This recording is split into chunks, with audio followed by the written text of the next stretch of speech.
அனைவருக்கும் வணக்கம். இது கிட்டத்தட்ட 8 நாளாக என் தன்மீன்கண் எரிஞ்சுக்கிட்டு இருக்கு. இன்னைக்கு என்ன பண்ணேன்னா, 10 கன்று வச்சிருக்கேன். பாருங்க. 1, 2, 3, 4, 5, 6, 7, 8, 9, 10. 10 வச்சிருக்கேங்க.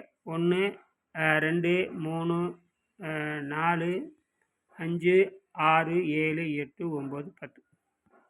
1, 2, 3, 4, 5, 6, 7, 8, 9, 10. அப்போ பாருங்கள், இங்கே 2, 4, 6, 8, இங்கே ஒரு 3, 11 வச்சுருக்கேன். 11க்கு பார்த்தீங்கன்னா 66 வருது. அதாவது 6.6 வோல்ட் வருதுங்க. ஆம்பியர் பார்த்தீங்கன்னா சராசரி எல்லாமே 200 வச்சு பார்த்தோம்னா, மல்டிமீட்டர் 200 வச்சு பார்த்தோம்னா 0.1.0 அப்படின்னு என்னதுன்னா 100 மில்லி ஆம்ப், அவ்வளோதான். 200 வச்சு பார்த்தா 100 மில்லி ஆம்ப் வருது. பேட்டரியும் பார்த்தீங்கன்னா இந்த மாதிரி பேட்டரியும் பார்த்தீங்கன்னா கொஞ்சம் அது சார்ஜ் எடுத்துக்குது. அது பார்த்தேன் நான். இப்போ நான் என்ன பண்ணேன்னா, இப்போ இந்த பேட்டரியை வந்து சார்ஜ் டவுன் பண்ணுறதுக்காக வேலையை பண்ணிகிட்ருக்கேன். அதுக்கடுத்து பார்த்தீங்கன்னா 7 எவ்வளோ இருக்குது பாரு நீங்களே இருக்குது. இது வந்து சோதிக்கணும் மாதிரி. அன்றைக்கி வந்து பார்த்தீங்கன்னா 5 வோல்ட்டும் 2000 மில்லி ஆம்ப் இருந்தது. இப்போ வந்து பார்த்தீங்கன்னா 6.6 வோல்ட்டும்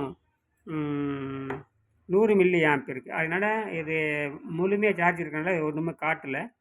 ஒரு முயற்சி பண்ணுறேன். இப்போ வந்து 11 வச்சுருக்கேன். முன் வரிசையில் 8ம் பின் வரிசையில் ஒரு 3 வச்சுருக்கேன். சரிங்களா? இப்போ 11 இருக்குது. 11க்கு 66 ஆகுது. 6.6 வோல்ட்டு. அதனால் இது தொடர்ந்து 8 நாளாக இது 8 நாளாக எரிஞ்சுக்கிட்டு தான் இருக்குது. அலுமினியம் கரைஞ்சிக்கிட்டு தான் இருக்குது.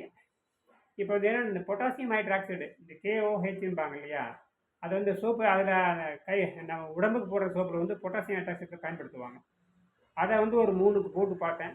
அது வந்து ஓரளவுக்கு 400 மில்லி 500 மில்லி ஆம்பு காட்டி இப்போ அது 100 மில்லி ஆம்பில் நிற்கிது. அடுத்தது வந்து அந்த உடம்புக்கு போடுற குளியல் சோப்பு இருக்கு இல்லையா, அதை வந்து கரைச்சி போட்டு பார்க்கலான்னு பண்ணியிருக்கேன். ஒரு 3 பண்ணி பார்த்தேன். கொஞ்சம் எதை காட்டுது. ஆம்பியர் பார்த்தீங்கன்னா, இந்த வோல்ட் பார்த்தீங்கன்னா அதுவும் அப்படித்தான் 600 மில்லி வோல்ட் காட்டுது. ஆம்பியர் பார்த்தீங்கன்னா ஒரு 200 300க்கு போயிட்டு ஒரு 100 மில்லி ஆம்பியர் நிற்கிற மாதிரி தெரியுது. மொத்தத்தில் இப்போ 7 நாள் 8 நாள் எல்லாம் கலந்துருக்குது. இப்போது NaOHம் கலந்துருக்குது. அப்புறம் வந்து H2SO4ம் கலந்துருக்குது. KOHம் கலந்துருக்குது. எப்படி இருந்தாலும் அலுமினியம் கரைகிறது. அந்த அலுமினியம் அது லோயஸ்ட் எனர்ஜின்னு சொல்லுவாங்க. லோயஸ்ட் எலக்ட்ரான் லெவல்னு சொல்லுவாங்க. அதெல்லாம் உங்களுக்கு நீங்கள் படிச்சிருப்பீங்க. ஹையஸ்ட் லெவல் அப்படின்னு சொல்லுவாங்க. அப்போ வந்து பார்த்தீங்கன்னா இந்த லோயஸ்ட் எனர்ஜி என்னென்னு பார்க்குறோம். அதுக்கு தான் நோக்கம்.